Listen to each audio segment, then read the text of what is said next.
Bom dia, são 8h15, quinta-feira, 5 de março. Essa é a TV Senado, eu sou André Ricardo e você assiste agora ao Senado em Dia. O governo tenta retomar diálogo com o Congresso para aprovação das medidas de ajuste fiscal. O presidente do Senado nega envolvimento com o desvio de verbas da Petrobras. O Senado deve criar CPI para investigar o assassinato de jovens no Brasil. E na quarta reportagem sobre a reforma política, conheça a polêmica que envolve as datas de início de mandatos.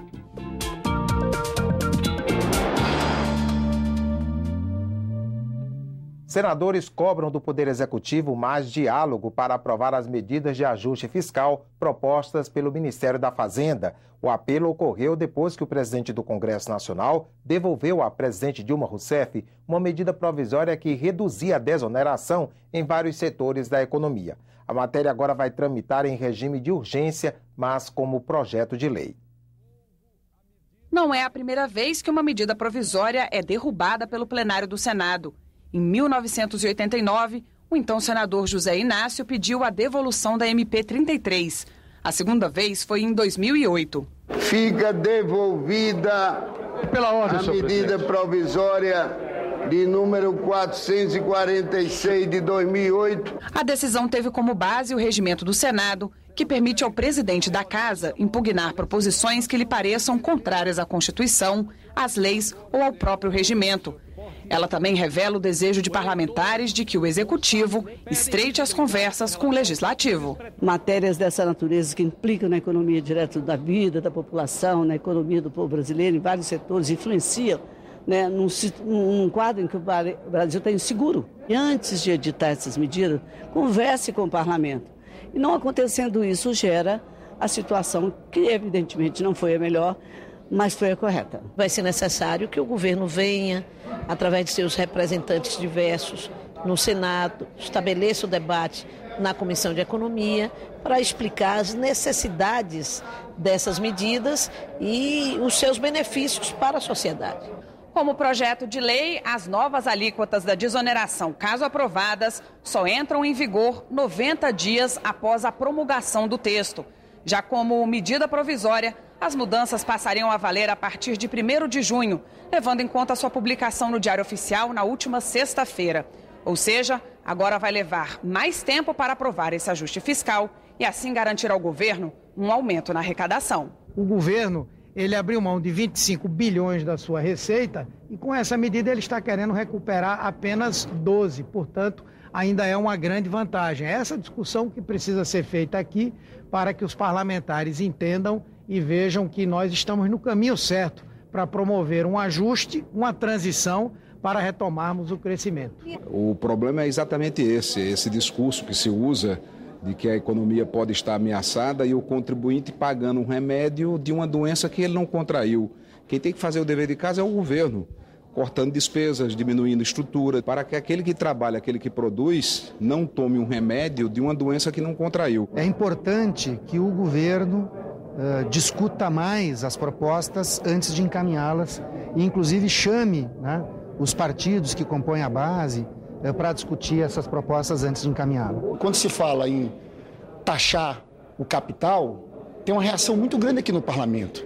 Mas quando se fala de medidas provisórias que tiram direitos trabalhistas, não tem essa mesma reação aqui. Então eu acho que foi um equívoco do presidente do Senado, mas nós vamos fazer essa discussão agora através do projeto de lei. Nós temos 90 dias para aprovar esse projeto na Câmara e no Senado Federal. Como o projeto de lei em urgência constitucional, o novo texto da desoneração tem que tramitar em 45 dias na Câmara dos Deputados e 45 no Senado. Se não for votado neste período, tranca a pauta. O presidente do Senado negou nesta quarta-feira qualquer envolvimento com o desvio de dinheiro da Petrobras. Jornais publicaram que Renan Calheiros e o presidente da Câmara, Eduardo Cunha, estariam entre as 54 pessoas citadas pelo Ministério Público no pedido de investigação feito ao Supremo Tribunal Federal, que resultou da Operação Lava Jato. Qualquer eventual citação, se houver com relação a mim, ela será de terceiros, indireta. Eu não tenho absolutamente nada a ver com isso. E estou aguardando que haja o questionamento para que eu possa dar as respostas.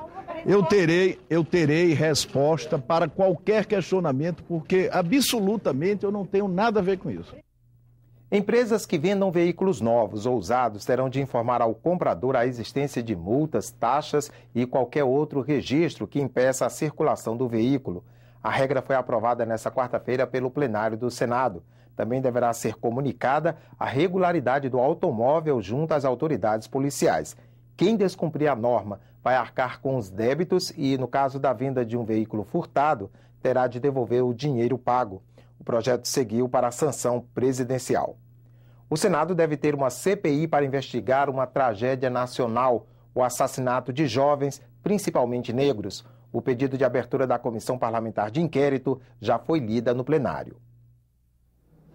A autora da sugestão, senadora Lídice da Mata, é quem deve presidir a CPI. O parlamento tem a obrigação de, assim como fez com a situação da violência contra a mulher, que é uma violência de outro tipo, que é uma violência muito mais doméstica, partindo da discriminação, tem o dever de também investigar as causas que fazem com que a violência seja uma marca de relação da sociedade com a juventude. O mapa da violência, feito com dados oficiais, contou 56.337 homicídios no ano de 2012. Mais da metade dos mortos eram jovens de 15 a 29 anos, a grande maioria do sexo masculino. A população negra foi a principal vítima dos assassinatos, 73%.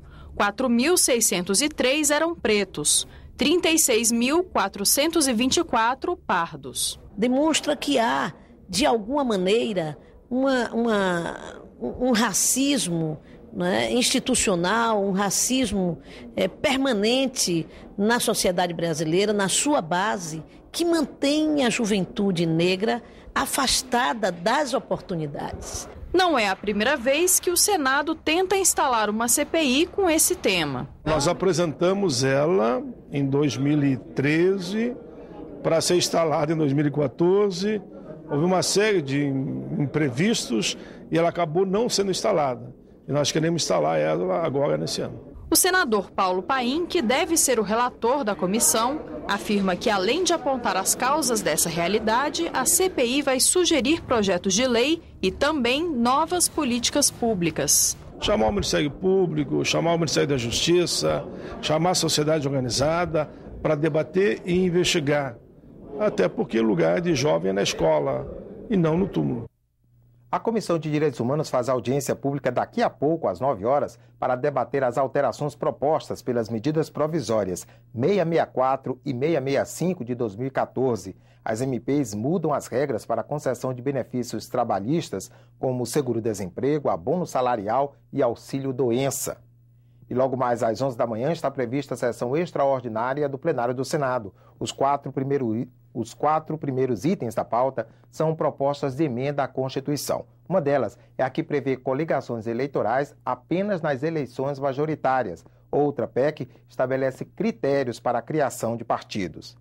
A Comissão de Educação, Cultura e Esporte elegeu seu presidente na tarde dessa quarta-feira. É o senador Romário, do PSB do Rio de Janeiro. Ele anunciou os principais assuntos a serem analisados pelo colegiado.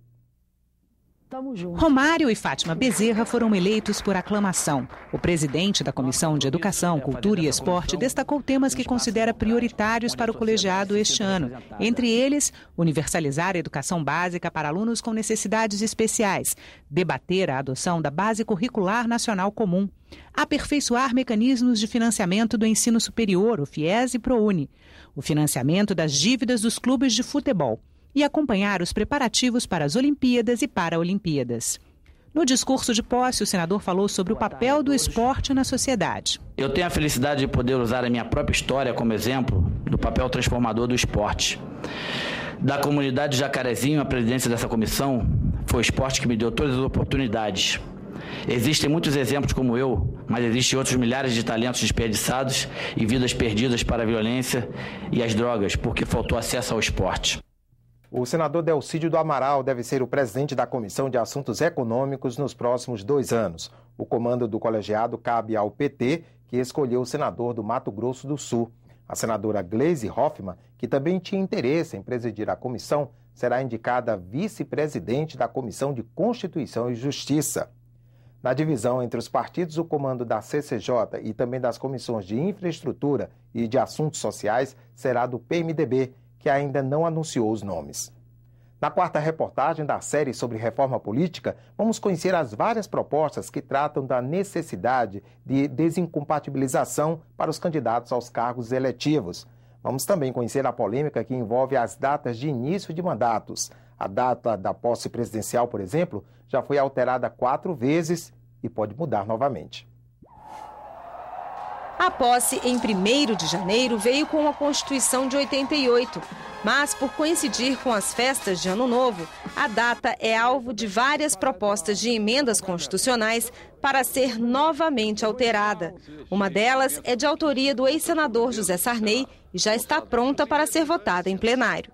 É uma data inconveniente, que é uma data que pertence às famílias, às pessoas, e nós não podemos apropriá-la para uma cerimônia pública, uma cerimônia que é uma cerimônia protocolar, uma liturgia que faz parte da transmissão do poder. Pela proposta, os governadores eleitos tomariam posse no dia 10 de janeiro e poderiam participar da posse presidencial, que mudaria para o dia 15. A posse dos deputados estaduais, distritais e dos senadores seria unificada em 1º de fevereiro. Além da possível mudança na data das posses, há 2 propostas de emenda à Constituição que determinam a renúncia de candidatos que pretendem se reeleger antes das eleições. O objetivo é evitar que presidente, governadores e prefeitos possam usar a máquina pública para favorecer as campanhas eleitorais. Uma das propostas prevê que a desincompatibilização aconteça no 1º dia útil após a homologação da candidatura. A outra determina que a renúncia aconteça 6 meses antes das eleições. O senador Luiz Henrique, relator das 2 PECs na Comissão de Constituição e Justiça, apresentou o parecer favorável às 2 matérias. É antiético um governante ser candidato com a máquina na mão, com o poder na mão. O poder de baixar impostos, o poder de polícia. Quando eu fui candidato à reeleição como prefeito e como governador, eu me afastei do cargo para disputar a reeleição em igualdade de condições com os meus concorrentes. Atualmente, são obrigados a deixar os cargos antes das eleições ministros de Estado, secretários de governo, juízes, presidentes, diretores e superintendentes de autarquias, empresas públicas e sociedades de economia mista, além de servidores públicos. Ficamos por aqui. No decorrer do dia você acompanha outras informações nos boletins do Senado Agora. Enquanto isso, continue assistindo a nossa programação.